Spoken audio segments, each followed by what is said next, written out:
guys, kasi maingay sila guys.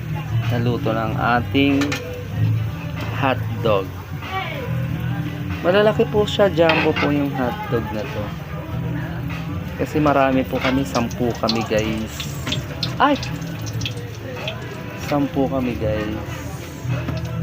Ang dami nito guys. Diba? Ito pa po, meron pa po kami. Iprito pa. Ay!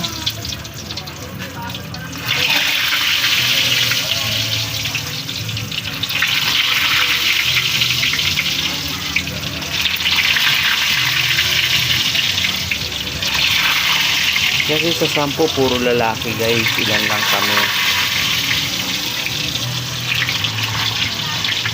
5 girl lang kami guys. Diba?